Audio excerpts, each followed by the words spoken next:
Hello दोस्तों, जय हिंद, वंदे मातरम। हमारी पाठशाला में आपका स्वागत है। दोस्तों, आज हम खान सर द्वारा प्रकाशित बुक आरबीडी का प्रैक्टिस सेट 2 करवा रहे हैं, जो बिहार एसएससी इंटर स्तरीय परीक्षा में मॉडल पेपर बनाया गया है। आप लोगों को जान और बहुत खुशी होगी दोस्तों कि बिहार एसआई का जब पेपर हुआ था तो जो खान सर ने प्रैक्टिस सेट बनाया था उसी में से कम 75 क्वेश्चन हूबहू सेम टू सेम फंसे थे। तो इसलिए आप सब लोगों से अनुरोध है कि प्रैक्टिस सेट पर विशेष ध्यान दीजिए और पढ़िए उसे अच्छे से। हो सकता है पेपर कहीं से भी रिपीट हो सकता है, नहीं रिपीट हो सकता है, कुछ क्वेश्चन तो रिपीट हो ही सकता है। इसलिए आप लोगों को जल्दी नौकरी चाहिए तो प्रैक्टिस सेट पर विशेष ध्यान दीजिए और अपनी पढ़ाई को और बढ़िया बना के रखिए। अभी आपका 18 मार्च तक फ़ोटो और साइन अपलोड और डॉक्यूमेंट अपलोड करने की तिथि है। उसके बाद चुनाव आचार संहिता लग जाएगी, तो पेपर होने की संभावना अप्रैल तक तो नहीं है, जब भी होगा मई में होगा। तो आपके पास लगभग 1.5-2 महीने का समय है, अपनी तैयारी बना के रखिए। ठीक है दोस्तों, तो चलते हैं क्वेश्चन की तरफ। मॉडल प्रैक्टिस सेट 2 पे हम चलते हैं। आज देखिए प्रैक्टिस सेट 2 पे पहला प्रश्न पे हैं। पहले प्रश्न की ओर चलते हैं। पहला प्रश्न लिखा, निम्नलिखित में से कौन सा पुरातात्विक स्थल की सिंधु घाटी सभ्यता से संबंधित नहीं है। क्या पूछ रहा है, कौन सा पुरातात्विक स्थल सिंधु घाटी सभ्यता से संबंधित नहीं है, उसके बारे में बताना है। तो कौन है आप लोग बताइए। ए रोम है, बालाकोट है, बालीगंगा है, लोथल है। कौन सा संबंधित नहीं ये बताना है। तो बालाकोट, लोथल और कालीबंगा सिंधु घाटी सभ्यता से संबंधित है। कौन कौन है? लोथल, बालाकोट, कालीबंगा, ये क्या है? सिंधु घाटी सभ्यता से संबंधित है। और रोम इससे संबंधित नहीं है। नाम से ही आपको पता चल रहा है रोम कहाँ से है। रोम इटली का है। इटली में रोम है। ठीक है, आगे चलते हैं। द्वितीय प्रश्न है दूसरा, द्वितीय बौद्ध परिषद कहाँ हुई थी। जो बौद्ध धर्म का जो बैठक हुई थी उसके बारे में पूछ रहा है। दूसरी कहाँ हुई थी? दूसरी कहाँ हुई थी? वैशाली में। कहाँ हुई थी? वैशाली में। दूसरी बैठक कहाँ हुई थी? वैशाली में हुई थी। कुल 6 परिषदें आयोजित की गई थी। कितनी? 6। ठीक है, तो आगे हम और बताते जाएंगे कब कब कहाँ कहाँ हुई थी। अगला प्रश्न पे चलते हैं। अगला प्रश्न है, भारतीय राष्ट्रीय कांग्रेस के पहले अंग्रेज अध्यक्ष कौन था। राष्ट्रीय कांग्रेस, जब भारतीय राष्ट्रीय कांग्रेस का पहला अध्यक्ष पूछ रहा अंग्रेज, तो 1888 ईस्वी में इलाहाबाद में एक अधिवेशन हुआ था जिसकी अध्यक्षता किए थे जॉर्ज यूल। जॉर्ज यूल ने 1888 में इलाहाबाद कांग्रेस, राष्ट्रीय कांग्रेस की बैठक की अध्यक्षता किए थे। इन्हें ही पहले अंग्रेज अध्यक्ष कहा गया। तो तीसरा का आंसर क्या हो जाएगा? बी। चौथा पे चलते हैं। चौथा देखिए क्या है, स्वतंत्रता प्राप्ति से पूर्व भारत में आए ब्रिटिश कमीशनों में से श्वेत कमीशन किसे कहा गया। श्वेत कमीशन किसे कहा गया ये बताना है। श्वेत कमीशन किसे कहा गया? साइमन कमीशन को। साइमन कमीशन को क्या कहा गया? श्वेत कमीशन कहा गया। Simon commission. साइमन कमीशन की नियुक्ति 8 नवंबर 1927 को किया गया। 1927 को 8 नवंबर 1927 को साइमन कमीशन की नियुक्ति की गई थी। इसमें 7 अंग्रेज अधिकारी को शामिल किया गया था। इसमें एक भी भारतीय सदस्य नहीं थे। इसी कारण से इसे क्या कहा? श्वेत कमीशन कहा गया। क्या कहा गया? श्वेत कमीशन। ठीक है, तो आंसर क्या हो जाएगा? 4 का ए। अगला प्रश्न है, ब्रिटिश भारत के किस गवर्नर जनरल ने स्थानीय सरकार की स्थापना के लिए पहल की थी। तो बताना है कौन सा गवर्नर जनरल था जिसने स्थानीय सरकार की स्थापना के लिए पहल किया था। तो कौन था? Lord Ripon. लॉर्ड रिपन ने पहली बार स्थानीय सरकार की स्थापना के लिए पहल 1882 ईस्वी में किया था। वर्नाकुलर एक्ट, प्रेस एक्ट को समाप्त करके इसने क्या किया था? ये स्थानीय स्वशासन की शुरुआत की थी। स्वतंत्रता के बाद इसे क्या गया? 73वें संविधान एक्ट 1992 में रखा गया। 73वें में क्या किया गया? तो 1992 में इसे रखा गया। ठीक है, अगला प्रश्न पे चलते हैं। रविन्द्रनाथ टैगोर ने निम्नलिखित में से किस देश का राष्ट्रगान लिखा? रविन्द्रनाथ टैगोर ने कहाँ का राष्ट्रगान लिखा है? बांग्लादेश का। कहाँ का? बांग्लादेश का लिखे थे। बांग्लादेश का राष्ट्रगान अमर सोडान बांग्ला है, जिसे 1905 में बंगाल के पहले विभाजन के समय लिखा गया था। 1971 के बांग्लादेश के विभाजन के दौरान इसे बतौर राष्ट्रगान स्वीकार किया गया था। किस भाषा में लिखा गया? बांग्ला में। रविन्द्रनाथ टैगोर ने बांग्ला में लिखा था। ठीक है, इसका आंसर क्या हो जाएगा? डी। 6 का आंसर डी। अगला प्रश्न है, विलियम बेंटिक द्वारा निम्नलिखित में से किस सुधार उपाय को लागू नहीं किया गया था? विलियम बेंटिक के बारे में पूछ रहे हैं, आपको बताना है कौन इसमें लागू नहीं किया गया था, ये बताना है। दास प्रथा का अंत, दास प्रथा का अंत किसने किया था? विलियम बेंटिक ने नहीं किया था। दासता जिसे करें, दासता का अंत से विलियम बेंटिक ने नहीं समाप्त किया था। इस प्रथा को 1843 अधिनियम द्वारा इसे समाप्त किया गया था। तो इसका आंसर क्या हो जाएगा? ए।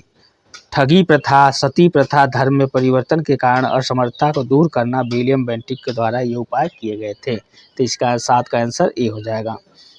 8, प्रश्न नंबर 8 पे चलते हैं। इनमें कौन सा देश द्वितीय विश्व युद्ध के दौरान धुरी राष्ट्र गुट का सदस्य नहीं था?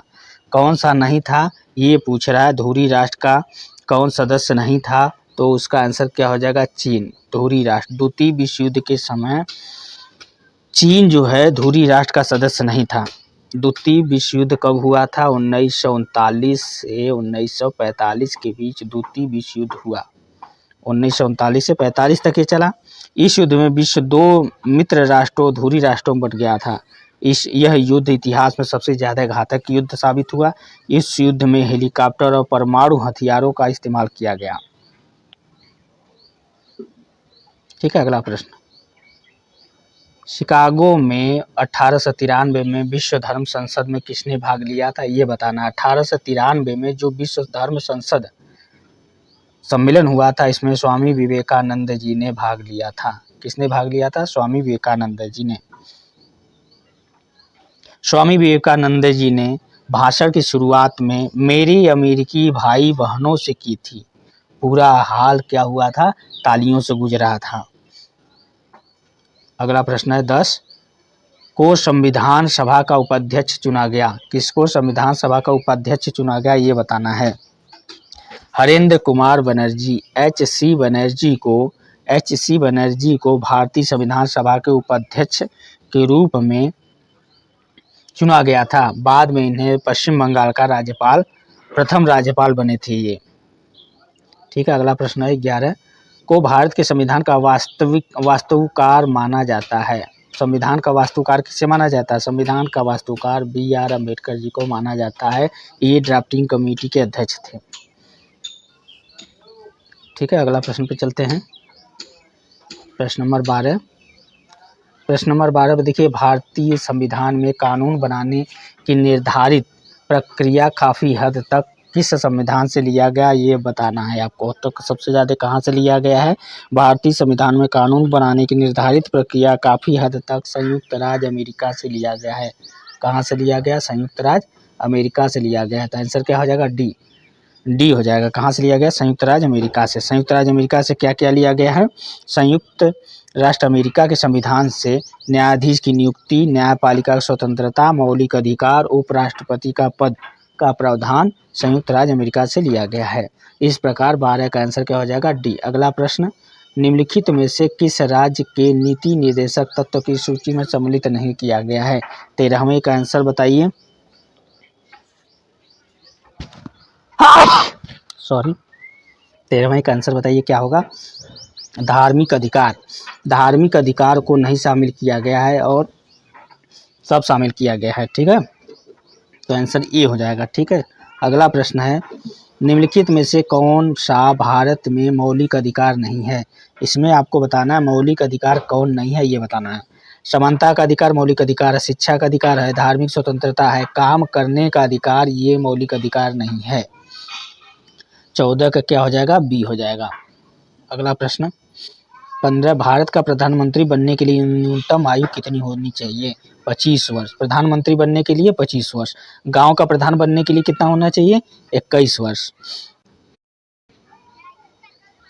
लोकसभा का सदस्य बनने के लिए राज्यसभा का सदस्य बनने के लिए 30 वर्ष और राष्ट्रपति के लिए क्या होना चाहिए 35 वर्ष। लोकसभा का प्रथम अधिवेशन किस वर्ष आयोजित किया गया था? 16वां प्रश्न में ये बताना है। लोकसभा का प्रथम अधिवेशन कब किया गया था? लोकसभा का प्रथम अधिवेशन 1952 ईस्वी में किया गया था। 1952 में लोकसभा का प्रथम अधिवेशन, ये आंसर हो जाएगा डी। नगर निगम का अध्यक्ष कौन होता है? नगर निगम का अध्यक्ष कौन होता है? नगर निगम का अध्यक्ष होता है महापौर। नगर निगम का अध्यक्ष कौन होता है? महापौर होता है, जो पंचायती राज व्यवस्था के साथ सीधे राज्य सरकार के साथ बातचीत करता है। जिले का प्रशासनिक अधिकारी भी होता है। जिले में स्थित छोटे शहरों में नगर पालिका, बड़े शहरों में नगर निगम होता है। ठीक है, अगला प्रश्न, पहली महिला लोकसभा अध्यक्ष कौन थी? ये बताना है। पहली महिला लोकसभा अध्यक्ष कौन थी? मीरा कुमार। कौन थी? मीरा कुमार, जो 4 जून 2009 से 16 मई 2014 तक लोकसभा अध्यक्ष रही हैं। अगला प्रश्न, भारतीय संविधान में वह संशोधन जिसने मतदान की आयु 21 से घटाकर 18 वर्ष कर दिया था, ये बताना आपको कौन सा संविधान संशोधन? 61वां संविधान संशोधन के द्वारा 61वां संविधान के द्वारा मतदान की आयु 21 वर्ष से घटाकर 18 वर्ष कर दी गई थी। इसी संशोधन के बाद चुनाव आयोग ने मुख्य चुनाव आयुक्त के अलावा 2 और चुनाव आयुक्त की नियुक्ति करने का प्रावधान किया गया। ठीक है, तो आंसर क्या हो जाएगा? ए। 20वां, अपनी धुरी पर पृथ्वी का घूर्णन किस दिशा में होता है? पृथ्वी अपनी धुरी पर किस दिशा में घूमती, ये बताना है। पृथ्वी अपनी धुरी पर किस दिशा में घूर्णन करती, ये बताना है। पृथ्वी अपनी धुरी पर सदैव पश्चिम से पूर्व की ओर घूमती है। किधर घूमती है? पश्चिम से पूर्व की ओर घूमती है। अरुण और वरुण हमेशा पूर्व से पश्चिम की ओर घूमते हैं। यही 2 ग्रह हैं जो पूर्व से पश्चिम की ओर घूमते हैं, और 6 ग्रह जो है वो पश्चिम से पूर्व की ओर घूमते हैं, जिसमें एक पृथ्वी भी है। जिसमें एक पृथ्वी भी क्या होती है? सदैव पश्चिम से पूर्व की ओर घूमती है। अपने अक्ष पर घूमती है, इसे ही क्या कहते हैं? घूर्णन गति कहते हैं। घूर्णन गति कहते हैं। आगे, प्योंगयांग किस देश की राजधानी है? प्योंगयांग कहाँ की राजधानी, ये बताना है आपको। कहाँ की राजधानी है? उत्तर कोरिया। उत्तर की कोरिया की राजधानी प्योंगयांग है। ये एक एशियाई देश है। ये क्या है? एशियाई देश है। प्योंगयांग उत्तर कोरिया का सबसे बड़ा शहर है। अगला, वायुमंडल की ओजोन परत में निम्नलिखित में से मुख्यतः किसके द्वारा नष्ट हो रही है? ओजोन परत है जो किसके द्वारा नष्ट हो रही है, ये बताना। किसके द्वारा नष्ट हो रही है? सबसे अधिक क्लोरोफ्लोरोकार्बन, जिसे हम शॉर्ट फॉर्म में CFC कहते हैं, इसके द्वारा नष्ट हो रही है। अगला प्रश्न है, भारत की मुख्य भूमि का दक्षिणतम अक्षांश क्या है? मुख्य भूमि का दक्षिणतम अक्षांश आपको बताना है। तो मुख्य भूमि का दक्षिणतम अक्षांश 8 डिग्री 4 मिनट से 8 डिग्री 4 मिनट से 8 डिग्री 4 मिनट से लेकर 37 डिग्री 6 मिनट तक उत्तरी अक्षांश व 68 डिग्री 7 मिनट से व 68 डिग्री 7 मिनट से 97 डिग्री 25 मिनट पूर्वी देशांतर के बीच स्थित है। तो इसका आंसर क्या हो जाएगा? इसका आंसर 8 डिग्री 4 मिनट उत्तरी अक्षांश आंसर हो जाएगा। ठीक है, अगला प्रश्न पे चलते हैं। 23 के बाद 24 नंबर का प्रश्न, भारतीय हिमालयी क्षेत्र की सबसे ऊंची चोटी कौन है? हिमालयी क्षेत्र की सबसे ऊंची चोटी कंचनजंगा है। भारत की पूछ रहा है। भारतीय हिमालयी क्षेत्र की सबसे ऊंची चोटी कौन है? कंचनजंगा है। इसी पर विश्व का सबसे ऊंची चोटी स्थित है बायोस्फीयर रिजर्व। अगला है, गोदावरी नदी का उद्गम स्थल किस राज्य में हुआ है? गोदावरी का उद्गम स्थल कहाँ है? गोदावरी का उद्गम स्थल महाराष्ट्र के त्रयंबकेश्वर से हुआ है। कहाँ से हुआ है? त्रयंबकेश्वर से। महाराष्ट्र के त्रयंबकेश्वर में हुआ है। गोदावरी नदी को ही क्या कहा जाता है? दक्षिण गंगोत्री के नाम से जाना जाता है। गोदावरी को ही क्या जाना जाता है? दक्षिण गंगोत्री के नाम से जाना जाता है। कृष्णा नदी जल विवाद किससे संबंधित है? ये बताना। कृष्णा नदी जल विवाद किससे संबंधित है? महाराष्ट्र, कर्नाटक, आंध्र प्रदेश। महाराष्ट्र, कर्नाटक, आंध्र प्रदेश से संबंधित है ये कृष्णा नदी जल विवाद। तो ये क्या हो जाएगा? C option. अगला प्रश्न है देखिए, कारक जो जलवायु को प्रभावित नहीं करता वह क्या है? जलवायु को जो प्रभावित नहीं करता उसके बारे में आपको बताना है। पृथ्वी की परिभ्रमण गति जलवायु को प्रभावित नहीं करती। पृथ्वी की जो परिभ्रमण गति है वो नहीं, ये है परिभ्रमण। पृथ्वी की परिभ्रमण के द्वारा जलवायु को प्रभावित नहीं होता है और सब प्रभावित करता है। ठीक है। अगला प्रश्न है, काली मिट्टी को और किस नाम से जाना जाता है? काली मिट्टी को रेगूर नाम से भी जाना जाता है। काली मिट्टी को रेगूर कहते हैं। इसमें पोटास की मात्रा अधिक पाई जाती है जो कपास की खेती के लिए क्या होता है? उपयुक्त होता है। और काली मिट्टी का रंग टिटेनियस, फेरस, मैग्नेटाइट एवं जीवाश्म उपस्थिति के कारण क्या होता है? काला होता है। अगला प्रश्न है 29 नंबर का, अलग अलग किस्म की फसल को उसी जमीन में बारी बारी से उगाने की तकनीकी को क्या कहते हैं? उसको कहते हैं फसल प्रत्यावर्तन। अलग अलग जो फसल हम बोते हैं टाइम बाय टाइम उसे फसल प्रत्यावर्तन कहते हैं। अगला प्रश्न है, निम्नलिखित राज्य में से किसकी सबसे कम जनसंख्या है? सबसे कम जनसंख्या किसकी है? वो है सिक्किम। सबसे कम जनसंख्या किस राज्य की है इनमें से? वो है सिक्किम। 31 नंबर का प्रश्न है, किस अर्थशास्त्री के अनुसार अर्थशास्त्र मनुष्य के भौतिक कल्याण का अध्ययन है? अर्थशास्त्र किसका, मनुष्य के भौतिक कल्याण का अध्ययन किसने कहा था? वो कहा था एडम स्मिथ ने। सर एडम स्मिथ ने क्या कहा था? अर्थशास्त्र मनुष्य के भौतिक कल्याण का अध्ययन है। इनकी प्रथम पुस्तक the theory of moral sentiment 1759 में प्रकाशित की गई थी। ठीक है। इन्होंने एक मूल मंत्र दिया था, मूलभूत ग्रंथ लिखा था wealth of nation. Wealth of nation के भी लिखने वाले यही है एडम स्मिथ। अगला प्रश्न है, व्यष्टि अर्थशास्त्र का संबंध किससे है? व्यष्टि अर्थशास्त्र का संबंध किससे है ये बताना है। व्यष्टि अर्थशास्त्र का संबंध व्यक्तिगत आर्थिक एजेंटों के व्यवहार से, संपूर्ण अर्थव्यवस्था की समझ से, अर्थात ए बी दोनों सही होगा। अगला प्रश्न है, सब बहुत इजी प्रश्न है। आप लोग देखिए, दुधवा नेशनल पार्क कहाँ स्थित है? दुधवा नेशनल पार्क आप लोग देखे होंगे यूपी में के लखीमपुर खीरी में है। कहाँ है? यूपी के लखीमपुर खीरी में है दुधवा नेशनल पार्क, जहाँ पे बाघ और बारहसिंघा के लिए प्रसिद्ध है। अगला, किसने गार्डन सिटी का सिद्धांत प्रतिपादित किया था, विकसित किया था? गार्डन सिटी का किसने भी किया था? एवेनेजर हावर्ड ने। किसने किया था? एवेनेजर हावर्ड। अगला प्रश्न है, अंतर्राष्ट्रीय साक्षरता दिवस प्रत्येक किस दिन मनाया जाता है? अंतर्राष्ट्रीय साक्षरता दिवस 8 सितंबर को मनाया जाता है। कब मनाया जाता है? 8 सितंबर को। कब मनाया जाता है? अंतर्राष्ट्रीय साक्षरता दिवस 8 सितंबर को मनाया जाता है। 1965 में यूनेस्को ने 8 सितंबर को अंतर्राष्ट्रीय साक्षरता दिवस मनाने की घोषणा की थी। 1965 में, सॉरी 1965 में। एक मिनट, कब मनाने की घोषणा की? 1965 में। ठीक है। अगला प्रश्न है 36 नंबर का, एक रंग बिरंगा और मंत्र मुग्ध कर देने वाला मेला है जो प्रत्येक वर्ष उत्तर प्रदेश के मेरठ में के कुछ दिन बाद मनाया जाता है। मेरठ में जो मेला मनाया जाता है होली के कुछ दिन बाद, उस मेले का नाम क्या है? उस मेले का नाम है नौचंदी मेला। तो आंसर क्या हो जाएगा? बी। जेनेटिक कोड की खोज किसने किया था? 37 नंबर का प्रश्न बता रहा है जेनेटिक खोज किसने किया था? जेनेटिक कोड की खोज किसने किया था? उनका नाम था हरगोविंद खुराना। कौन था? हरगोविंद खुराना। आंसर क्या हो जाएगा? बी। अगला प्रश्न है, श्वेत रक्त कणिका का मुख्य कार्य क्या होता है? श्वेत रक्त कणिका का मुख्य कार्य क्या होता है ये बताना है। श्वेत रक्त कणिका का मुख्य कार्य क्या होता है? देखिए ऑप्शन बी में चलते हैं। 38 का और देखते हैं ऑप्शन। 38 का ऑप्शन नंबर देखिए, संक्रमण से लड़ना। श्वेत रक्त कणिका का मुख्य काम क्या होता है? संक्रमण से लड़ना। अगला प्रश्न है, पौधे में पानी और पोषक तत्वों के परिवहन के लिए संवहनी ऊतक को क्या कहा जाता है?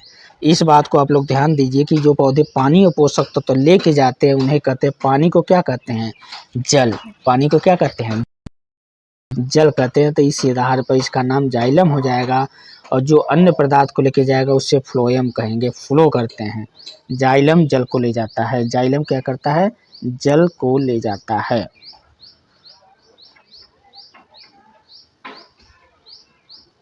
अगला प्रश्न, अम्लीय जठर रस किसके द्वारा स्रावित किया जाता है? जठर रस किसके द्वारा स्रावित किया जाता है? जठर रस अमाशय के द्वारा स्रावित किया जाता है। किसके द्वारा? अमाशय द्वारा स्रावित किया जाता है। ठीक, अगला है, श्वेत रक्त कणिका का मुख्य कार्य क्या है? 41 नंबर का प्रश्न फिर आ रहा है। श्वेत रक्त कणिका का काम क्या है? संक्रमण से लड़ना। ठीक है, अगला प्रश्न पे चलते हैं। 42 नंबर, प्रत्येक वृक्क किन लाखों छोटी नलिकाओं से बना होता है? देखिए वृक्क की बात कर रहा है तो ये क्या हो जाएगा, वृक्काणु नेफ्रॉन का बना होता है। किसका बना होता है? नेफ्रॉन। गुर्दे जो होते हैं, जो मूत्र, किडनी जिसे कहते हैं, वो किसका बना होता है? नेफ्रॉन का बना होता है। घेंघा किसकी कमी से होता है? नमक, आयोडीन की कमी से घेंघा रोग होता है। मानव शरीर का कौन सा अंग इंसुलिन स्रावित करता है? ये बताना है, कौन सा अंग इंसुलिन स्रावित करता है, ये बताना है। इंसुलिन का श्रवण कौन करता है? वो है अग्नाशय। अग्नाशय क्या करता है? इंसुलिन स्रावित करता है। एड्स का क्या है? एड्स क्या है? एड्स आपको बताना है क्या है। एड्स के बारे में बताइए क्या है। एड्स क्या है? एड्स के बारे में, आँखों का संक्रमण रोग, गलत बात। घातक मृत्यु रोग, ये सही बात है। तो इसका आंसर क्या हो जाएगा? बी। नील हरित शैवाल क्या है? नील हरित शैवाल क्या है ये बताना। नील हरित शैवाल खुद अपना भोजन बनाते हैं, खुद पर डिपेंड रहते हैं। नील हरित शैवाल क्या है? जीवाणु फाइलम है जो प्रकाश संश्लेषण से ऊर्जा उत्पन्न करता है। अगला प्रश्न देखते हैं। निम्नलिखित में से किसको दुग्ध शर्करा भी कहते हैं? दुग्ध शर्करा के नाम से किसे जाना जाता है? वो है लैक्टोज। किसे कहते हैं? लैक्टोज। लैक्टोज, लैक्टोज दूध शर्करा वह शर्करा होती है जो दूध की बनी चीज़ों में पाया जाता है। दूध के अंदर लैक्टोज शर्करा पाया जाता है और दूध, दही, पनीर जैसी चीज़ों में लैक्टिक अम्ल पाया जाता है। ठीक है, निम्नलिखित में से कौन ग्रीन हाउस गैस नहीं है? ग्रीन हाउस गैस नहीं है, वो कौन सी है? सल्फर। आपको एक ग्रीन हाउस गैस का एक ट्रिक बताएं। ओ मीना का जलवा, ओ मीना का जलवा, मीना का जलवा, ये ट्रिक है।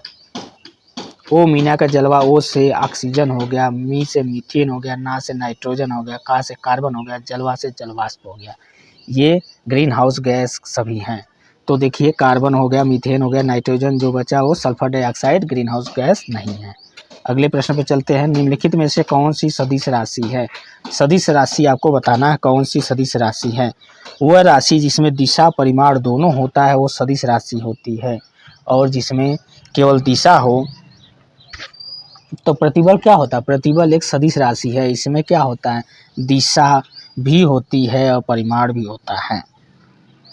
केवल जिसके पास परिमाण होता है, दिशा नहीं होती, वो अदिश राशि होती है। जैसे समय, दूरी, ऊर्जा, कार्य, दबाव, ये सब क्या है? अदिश राशि। अगला प्रश्न है नैनोमीटर। एक नैनोमीटर बराबर क्या होता है? एक नैनोमीटर पूछ रहा है, एक नैनोमीटर बराबर क्या होता है? एक नैनोमीटर बराबर क्या होता है ये बताना है। एक नैनोमीटर बराबर क्या होता है? एक नैनोमीटर बराबर, नैनो पूछा है तो 10 के घाते -9 हो जाएगा। ठीक है, अगला प्रश्न है जब एक बस अचानक चलना शुरू करती है तो बस के अंदर बैठे यात्रियों को पीछे की तरफ धक्का लगता है। ये किसका उदाहरण है? न्यूटन के किस नियम का है? न्यूटन का प्रथम गति नियम। न्यूटन गति का प्रथम नियम यह दर्शाता है कि अगर कोई वस्तु विराम अवस्था में है तो विराम अवस्था में रहेगी जब तक उस पर कोई बाहरी बल न लगाया जाए। यदि वे गतिशील है तो गतिशील अवस्था रहेगी जब तक उस पर कोई बाहरी गति न लगाया जाए, उस पर बल लगाकर वो स्थिर न किया जाए। जब एक बस अचानक चलना शुरू करती है तो बस के अंदर बैठे यात्रियों को पीछे की तरफ धक्का लगता है। यह न्यूटन की गति के प्रथम नियम का उदाहरण है। अगला प्रश्न है आकाश में उड़ते पक्षी में होती है, जो पक्षी आकाश में उड़ते हैं उनमें कौन सी ऊर्जा होती है ये बताना है। जो आकाश में पक्षी उड़ते हैं उनमें कौन सी ऊर्जा होती है ये बताना है। तो देखिए आकाश में जो पक्षी उड़ते हैं उनमें कौन सी ऊर्जा होती है, तो कौन सी ऊर्जा होती है ये बताना है। कौन सी ऊर्जा होती है? वो गतिज ऊर्जा होती है। कौन सी ऊर्जा होती है? गतिज ऊर्जा होती है। आकाश में जो पक्षी उड़ते हैं ये गतिज ऊर्जा होती है। 52 का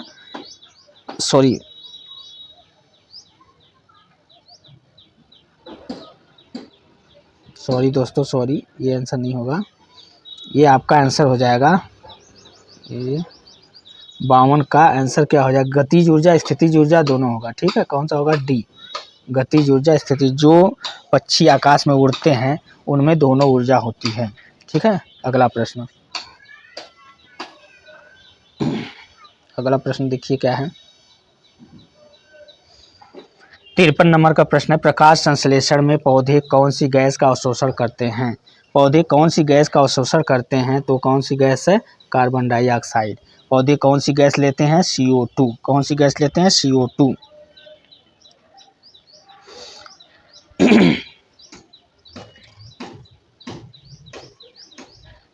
अगला प्रश्न पे चलते हैं। अगले प्रश्न में है, ध्वनि सबसे तेज संचरण करती है। ध्वनि सबसे तेज किसमें चलती ये बताना है।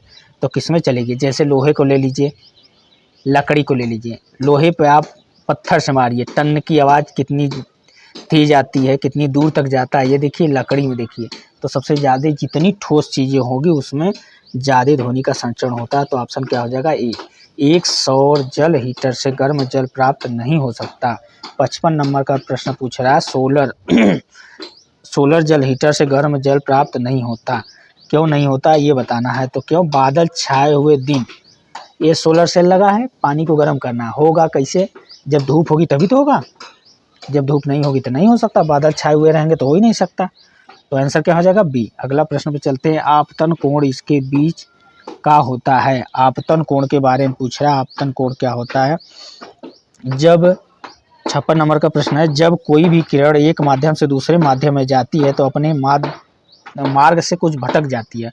पहले माध्यम में अभिलंब तथा अपवर्तित किरण के बीच बने कोण को आपतन कोण कहते हैं। किसे कहते हैं? अभिलंब और आपतित कोण के बीच बने कोण को। तो इसका आंसर क्या हो जाएगा?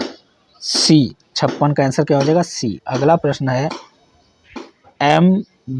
MCB जो लघु पथन के मामले में विद्युत की पूर्ति को काट देता है, काम करता है। आपको 57 नंबर का आंसर देना है। इसका क्या हो जाएगा? इसका आंसर क्या हो जाएगा? 57 नंबर का, धारा के चुंबकीय प्रभाव पर। ये किस पे काम करता है? धारा के चुंबकीय प्रभाव पर। अगला प्रश्न है, आजकल सड़कों पर रोशनी के लिए प्राय पीले लैंप का प्रयोग किया जाता है। निम्न में से किस गैस का प्रयोग इन लैंप में किया जाता है? जो आप लोग देखते हैं रोड पर जो बल्ब लगे रहते हैं वो पीले कलर के होते हैं, उनमें किसका प्रयोग किया जाता है? ये पूछ रहा था। किसका प्रयोग किया जाता है? सोडियम का। किसका प्रयोग किया जाता है? सोडियम का प्रयोग किया जाता है। किसका प्रयोग किया जाता है? सोडियम का। अगला प्रश्न, निम्न में से किसका उपयोग विस्फोटक के रूप में किया जाता है? विस्फोटक के रूप में किसका प्रयोग किया जाता है? तो किया जाता है नाइट्रोग्लिसरीन का। किसका किया जाता है? नाइट्रोग्लिसरीन एक विस्फोटक तरल पदार्थ है। अगला प्रश्न, न्यूक्लियॉन का मान कितना होता है? न्यूक्लियॉन का मान कितना होता है ये बताना। न्यूक्लियॉन का मान कितना होता है? न्यूट्रॉन और प्रोटॉन की संख्या के बराबर होता है न्यूक्लियॉन का मान। अगला 61 नंबर, जलीय NaCl का विद्युत अपघटन उत्पन्न करता है। जलीय NaCl का विद्युत अपघटन क्या उत्पन्न करता है? क्षारता को।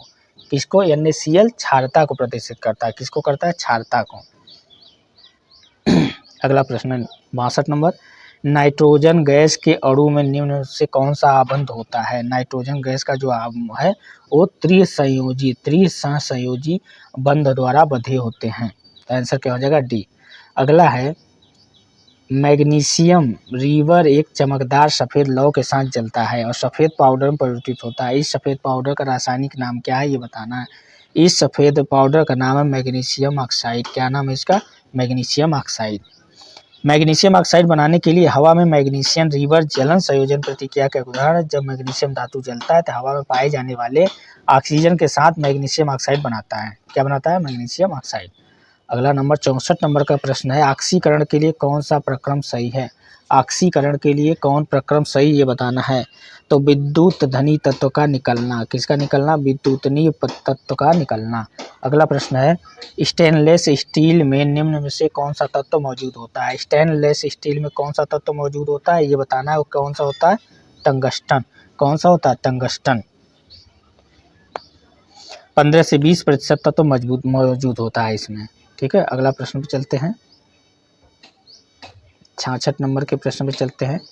नाभिकीय रिएक्टर में कौन सी ऊर्जा उत्पन्न होती है? नाभिकीय रिएक्टर में कौन सी ऊर्जा उत्पन्न होती है? नाभिकीय ऊर्जा। कौन सी ऊर्जा उत्पन्न होती है? नाभिकीय ऊर्जा उत्पन्न होती है। बिहार राज्य की सीमाएं घिरी होती हैं। बिहार राज्य की सीमाएं किससे घिरी हैं?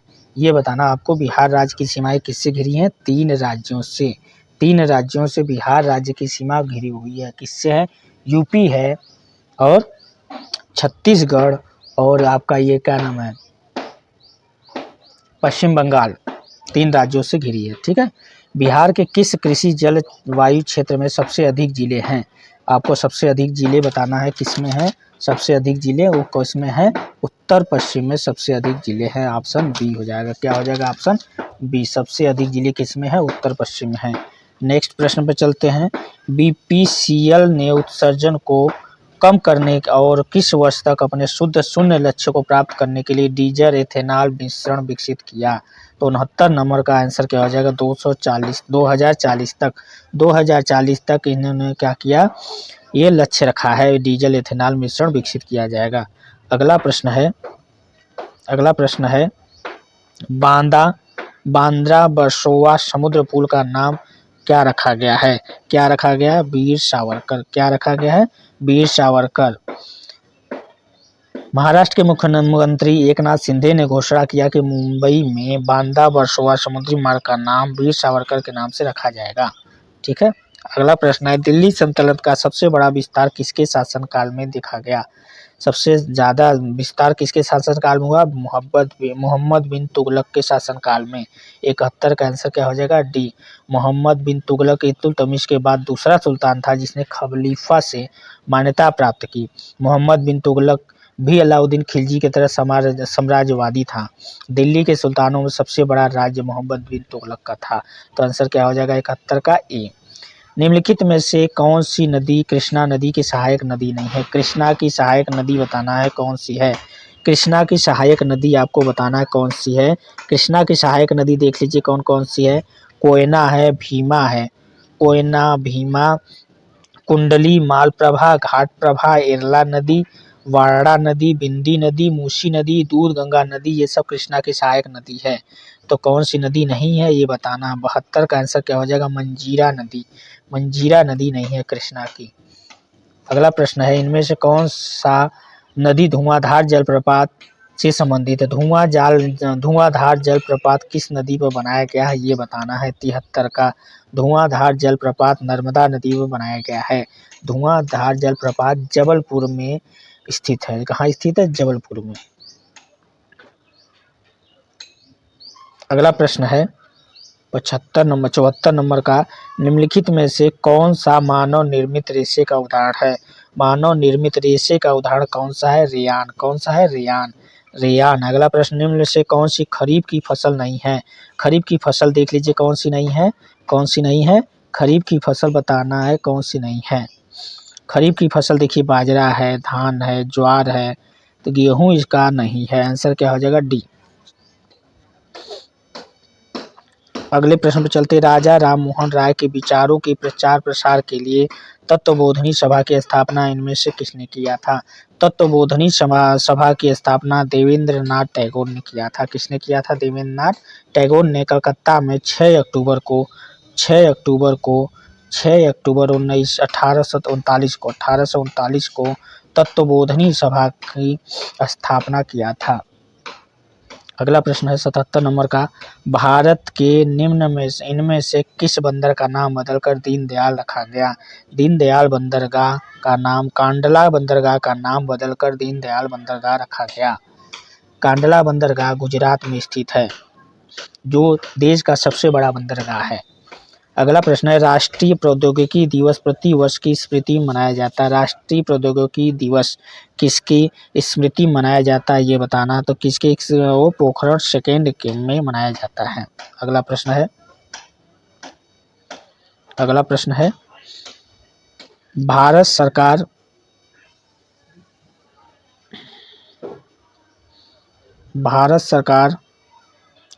ने राष्ट्रीय किसान नीति को मंजूरी कब प्रदान किया? भारत सरकार ने राष्ट्रीय किसान नीति को मंजूरी कब दिया, इसका आंसर बताना है। तो ये क्या हो जाएगा, 2007 में। कब दिया था मंजूरी? 2007 में। कब दिया था? 2007 में।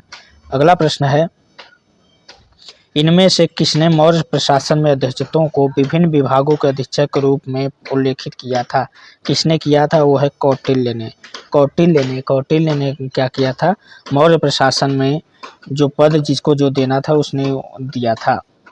अपनी अर्थशास्त्र, कौटिल्य ने अपनी अर्थशास्त्र की पुस्तक में 15 भाग 180 उपभागों में विभाजित किया था। इसमें 6000 के लगभग श्लोक हैं। अगला प्रश्न पे चलते हैं। The general theory of employment, interest and money के लेखक कौन थे, जिसने अर्थशास्त्र की एक अलग शाखा के रूप में माइक्रो इकोनॉमिक्स की नींव रखी थी? वो कौन है, ये बताना है। तो कौन है? ऑप्शन देखिए, तो ऑप्शन पे चलते हैं, कौन है? आंसर क्या हो जाएगा? देखिए आंसर क्या हो जाएगा, जॉन मेनार्ड कीसेन। कौन हो जाएगा इसका आंसर? John Maynard. आंसर क्या हो जाएगा? डी। क्या हो जाएगा? डी। अगला प्रश्न चलते हैं, 82 नंबर पे चलते हैं। महात्मा गांधी ने, देखिए महात्मा गांधी ने किस अधिनियम के विरोध में लगभग लोगों से 6 अप्रैल 1919 को एक दिन के लिए अहिंसक विरोध दर्शाने को कहा था? किसके लिए कहा गया था? Roulette act. रोलेट एक्ट जो आया था उसके विरोध में उसने, महात्मा गांधी ने क्या किया था? 6 अप्रैल 1919 को एक दिन के लिए अहिंसक विरोध करने के लिए आग्रह किया था। रोलेट एक्ट को क्या कहा जाता है? काला कानून भी कहा जाता है। अगला प्रश्न है, किस संवैधानिक संशोधन का नाम मिनी संविधान के नाम से जाना जाता है? तो कौन सा है? 42वां संविधान संशोधन को 1976 है। 1976 इसे मिनी संविधान के रूप में जाना जाता है। अगला प्रश्न है, 5 मार्च 2019 को शुरू की गई प्रधानमंत्री श्रमयोगी मानधन योजना का लक्ष्य किसे लाभान्वित करना है? किसे लाभान्वित करना है? असंगठित क्षेत्र के श्रमिकों के लिए। किसे लाभान्वित करना है? असंगठित क्षेत्र के श्रमिकों के लिए। अगला प्रश्न इस सीरीज का आखिरी प्रश्न है, भारत के चौथे राष्ट्रपति कौन है? भारत के चौथे राष्ट्रपति कौन थे? वराहगिरी वेंकट गिरी। कौन थे चौथे राष्ट्रपति? बीबी गिरी। जिसे बीबी गिरी कहा जाता है वो है बीबी गिरी।